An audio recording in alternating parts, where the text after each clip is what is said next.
Olá, muito bom dia para você que acordou bem cedinho para começar o Manhã no Ar agora comigo. Estou de volta depois dessas férias. É um prazer ter a sua companhia. Hoje é dia 4 de fevereiro, segunda-feira. O programa está só começando e eu te convido a conhecer os destaques dessa edição. Caso Amanda, menina de 4 anos desaparece. A mãe fez denúncia de sequestro, mas horas depois, homem vai à delegacia e diz que resgatou a criança dos pais embriagados. A pessoa não quis gravar entrevista, mas disse que achava que a mãe estava sob efeito de bebida alcoólica e estaria muito alterada. 7 homens armados em uma Kombi foram mortos em confronto com a polícia. Os criminosos que aparecem nas fotos ostentando armas saíram na última sexta-feira à tarde, acompanhados de mais 4 comparsas, para um confronto entre facções. E diretor de escola municipal é afastado após denúncias de assédio. Estrutura comprometida. 7 casas atingidas pelo incêndio no Educandos vão ser demolidas. Mais de um mês depois do incêndio, a área atingida segue isolada. O monitoramento é feito pela Defesa Civil do município. E ainda, com renovação de 50% dos deputados, eles assumiram as vagas lá na Assembleia Legislativa nesse fim de semana. Alguns deles também assumiram cargos na mesa diretora, que foi aclamada por não ter outras candidaturas em disputa. E você vai ver os gols da primeira rodada do Campeonato Amazonense de Futebol.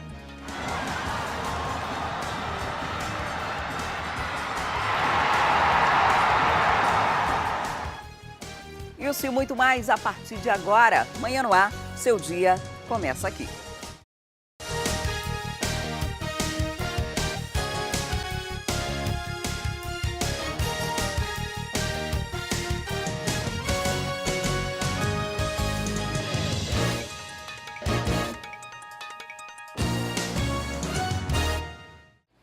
Olá, muito bom dia. Nós já estamos ao vivo e você de casa pode participar do Manhã no Ar. É muito simples. Manda para cá sua sugestão de reportagem, denúncia ou flagrante. É só ir nas nossas redes sociais, vai aqui, vai no Facebook do Manhã no Ar, deixa seu recadinho que eu estou esperando por você. Nós também já estamos ao vivo no aplicativo A Crítica Play. Você pode acompanhar em qualquer lugar do mundo a nossa programação ao vivo, além de conteúdos extras feitos exclusivamente para você que nos acompanha pela internet.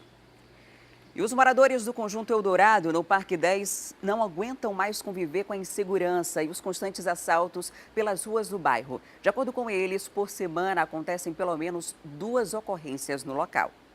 Mais uma vez, moradores do Conjunto Eldorado reclamam da insegurança que eles estão vivendo aqui. Este é um velho problema que, por enquanto, a segurança pública do estado ainda não conseguiu resolver. As ruas, a maioria assim, deserta, pouca gente passa.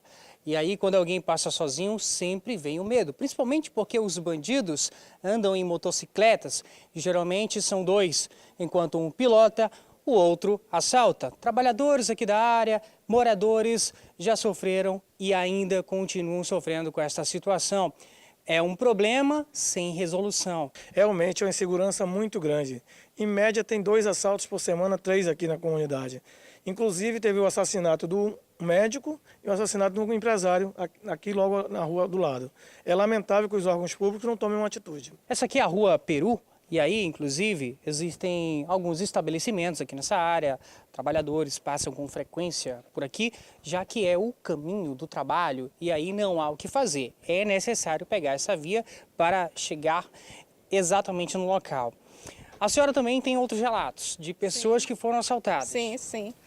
2 pessoas, minha conhecida, funcionária, foram assaltadas essa semana.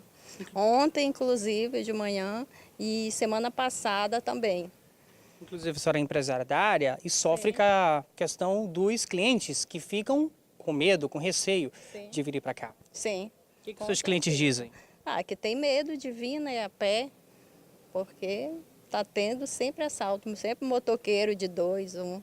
E geralmente eles escolhem as mulheres. Sim, foi de bolsa, celular. A gente vive aqui com insegurança o tempo todo. Sai cedo, é abordada em parada de ônibus. Muitas vezes, quando está chegando em casa, né, já teve vizinhas que, ao abrir o portão, são abordadas e entrega a bolsa, entrega o que tem para escapar, né? A senhora já mora aqui tem quanto tempo? Eu moro aqui no Eldorado há mais de 30 anos. E esse problema ficou ainda mais sério há quanto tempo? Uns 10 anos para cá. A situação piorou bastante. Piorou bastante. A gente andava tranquilo aqui, mas de uns 10 anos para cá, a situação está bem pior. Ok. A senhora foi vítima, né? Isso. O que aconteceu com a senhora? Eles pediram bolsa, celular. E aí? E aí que eu não dei, eu corri. Ou seja, no momento de desespero para não ter que dar, É, a gente corre, mas corre o maior perigo, né? porque sabe que, E o trauma, infelizmente, o pior pode acontecer. Felizmente não aconteceu. Felizmente, graças a Deus. Mas o trauma fica difícil para mim vir trabalhar todo dia. Inclusive, tem outras pessoas também conhecidas suas Sim. que já sofreram isso. Já 2 amigas minhas foram assaltadas aqui na porta. E aí, como é que fica? Difícil, né? A gente pede providência para que a gente possa trabalhar em paz. Ok. Na verdade, essa reivindicação já é muito antiga. Vou conversar com o último morador daqui, que veio também pedir maior segurança. O que o senhor gostaria de pedir às autoridades para que realmente o trabalho fosse feito com qualidade? Uma ronda constante, que eles passam aqui de 15 em 15 dias, passam uma vez, daí deixa de passar, não passa mais. Ou quando acontece alguma coisa, chama. Ou nem isso. E nem isso aparece. Né? Daí fica uma situação dessa, você não pode mais sair de casa, principalmente um idoso não pode mais sair, que é assaltado. E além de ser assaltado, eles ainda batem. Quer dizer, às vezes no fim de tarde você quer ir na pracinha, você quer ali no lanche. Tem uma pracinha logo aqui embaixo, para caminhada, uma caminhada, mas não pode. Que é cheio de marginais. Ainda corre risco de morte. E corre risco de morte, como já aconteceu aqui 2 vezes. Quando não matam, batem na pessoa. E a situação é essa, daí não tem uma segurança aqui. A gente espera que realmente dessa vez a resposta seja positiva, porque tem mais ou menos 1 mês e meio que nós viemos exatamente aqui no Conjunto Eldorado, a 2 ruas daqui, mostramos a situação de uma escola que foi invadida por um bandido que inclusive acessou essa escola pelo muro que tem e ele acabou levando alguns objetos dali. Por conta disso, nós decidimos fazer a reportagem na rua e o relato dos moradores foi o mesmo, de insegurança total.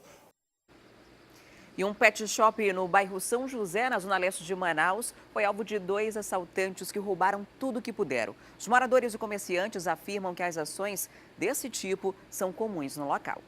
Só quem já foi vítima de um roubo sabe qual é a sensação de ter uma arma apontada para si. O medo do assalto terminar da pior forma é impactante e é assombroso. Os criminosos não querem saber se a rua é assim, olha, movimentada, com vários pedestres passando. Eles não ligam para o horário, eles querem fazer o mal, seja de dia ou de noite. Dessa vez, a vítima foi um atendente que trabalha neste pet shop que fica aqui no bairro São José. Por volta, mais ou menos, de meio-dia da última sexta-feira, 2 homens invadiram esse local e fizeram a limpa. O circuito de vigilância registrou toda a ação. Acompanhe só as imagens. Os 2 homens entram, se passam por clientes, eles perguntam o preço de um pacote de ração. O atendente se aproxima para recepcioná-los. É nesse momento que um deles saca a arma e anuncia o crime. O funcionário é colocado atrás de uma porta. Enquanto isso, os criminosos fazem a limpa no caixa. Levam cerca de R$300 e, em seguida, saem. Fogem como se nada tivesse acontecido. Apontaram a arma para mim, esperaram eles irem embora, se eles iam atirar. Perguntaram onde estava o dinheiro, o celular, se tinha mais alguma coisa, se tinha relógio, cordão. Senão eles iam atirar em mim para me entregar logo e ser rápido. É aquela velha história, o medo anda ao lado do silêncio. Os moradores aqui dessa rua preferem não gravar entrevista, preferem não se identificar, mas relatam que os assaltos são constantes. E é justamente por isso que muitos comerciantes aqui dessa rua resolveram fechar as portas, mudar o negócio com medo dessa insegurança. Uns fecharam as portas, mas os outros continuam tentando ganhar aí o pão de todo dia e aí buscam alternativas para conseguir driblar os criminosos. Eu mandei reforçar as grades, botar ferrolho por dentro e por fora, justamente para a gente não ser assaltado. Porque aqui tanto faz de dia, de noite, eles tentam pela madrugada e de dia, a hora de meio-dia, eles vêm armados para tentar roubar o que a gente tem. Então fica difícil, a polícia não aparece, a polícia vai embora e a gente fica à mercê dos bandidos mesmo. A história é sempre a mesma, sempre se repete. Logo após esses assaltos, os criminosos, segundo as vítimas, atravessam aqui a rua correndo, descem a ladeira com destino ao Zumbi. E a partir daí, não são mais vistos. Esse caso acabou diferente. Os envolvidos no assalto foram presos no sábado. Kevin Lima, de 20 anos, e o menor de 17 anos, que foi apreendido. Eles foram localizados pela polícia no bairro Zumbi, após uma denúncia anônima. Com os suspeitos foram apreendidos um celular, um saco de ração e uma imitação de uma arma de fogo utilizada nesse crime. E 7 casas atingidas pelo incêndio no Educandos vão ser demolidas por estarem com a estrutura comprometida. A decisão surgiu depois das vistorias feitas em mais de 30 casas da área. Mais de um mês depois do incêndio, a área atingida segue isolada. O monitoramento é feito pela Defesa Civil do município. A Defesa Civil, o Implurb, a Seminf, a gente continua monitorando essa área, até mesmo para que a gente não deixe as pessoas invadirem essa área, né?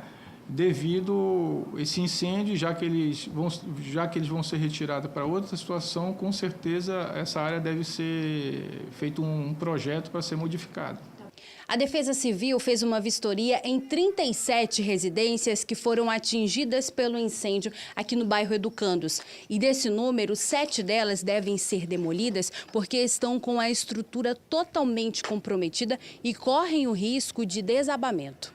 A decisão foi tomada depois de uma reunião entre o Ministério Público Federal, a Defensoria Pública e secretarias municipais e estaduais. E aí orientamos as famílias que residem nessas residências com relação a algumas patologias que foram verificadas, algumas rachaduras, algumas fissuras, mas nada que viesse comprometer a estrutura das residências. Nesta reunião ficou decidido também a criação de uma rede de contingenciamento de sinistros, mas não foi dito qual a forma de atuação e quem deve coordenar os trabalhos. Um novo encontro deve acontecer com a presença do prefeito da cidade e do governador do estado, para que aí seja discutida a destinação da área atingida pelo incêndio. E ainda nessa edição, menina de 4 anos desaparece. A mãe fez denúncia de sequestro, mas horas depois, homem vai à delegacia e diz que resgatou a criança dos pais embriagados. E 7 homens armados em uma Kombi foram mortos em confronto com a polícia. E já no próximo bloco, a gente traz as vagas do Cine para essa segunda-feira. Eu volto já, não saia daí.